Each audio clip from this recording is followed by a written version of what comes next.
এজন্য আমিও সিদ্ধান্ত নিছি যে ফজর পড়ে না তারে আমি ভোট দিতাম না। ফজর যে পড়বে না তাকে ভোট দিব না। ফজর যে পড়বে না তাকে নেতা বানাবো না।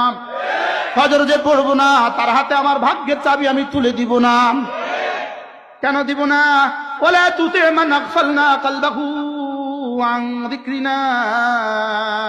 রব যেন বলেন যে ফজর পড়ে না সে তো হাওয়ার গোলাম আর তার জিন্দগি বিক্ষিপ্ত, সে তোরা এক করবো কেমনে? এজন্য কোরআনে কারীমের যে তেলাওয়াত পারে না তার দিলটা মুজাক্কা হয়ে গেছে। আল্লাহর কসম এটা অসম্ভব। ইন্নাকা লা তাজনি মিনাশ শাওকা লি'নাবা। কাটা গাছ থেকে যেমন তুমি জীবনে কখনো আঙ্গুর পাবা না, বলদ থেকে যেমন জীবনে কখনো দুধ পাবা না, কাটা গাছ থেকে যেমন জীবনে কখনো আঙ্গুর পাবা না। তেলাওয়াত ছাড়া দিলটা সাফ হয়ে গেছে এটা কখনোই হবে না। দিল সাফ ছাড়া তুমি কি দিয়ে দেশটাকে সুন্দর করবা? এটাতে দিল তো সাফ নাই। তাইলে বোঝা গেছে নামাজ ছাড়া কামিয়াব হবে না।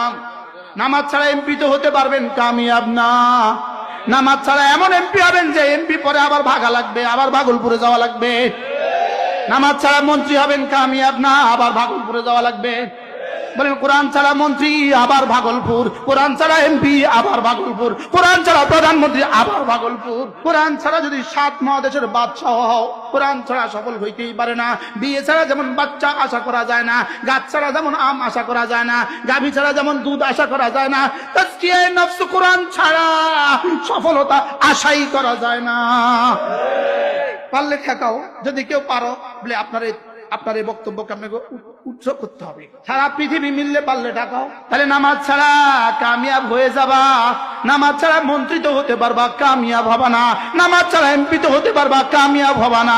নামাজ ছাড়া বড় প্রথম শ্রেণীর কর্মকর্তা তো হইতে পারবা, কামিয়াব হবা না।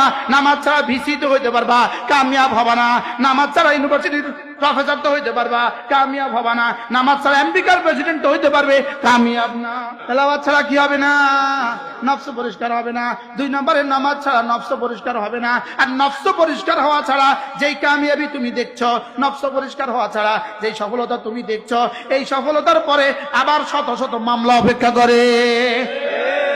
আমরা এমন এক প্রজন্ম চাই যেই প্রজন্ম ফজর ছাড়বে না।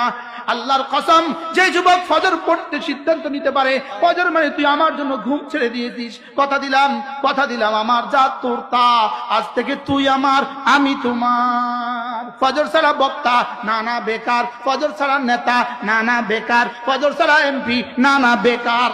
ফজর ছাড়া কোনো মানুষ যদি জীবনে অনেক বড় হয়, এই বড় হলো ইন্দুরের মতো ছাড় দেওয়া।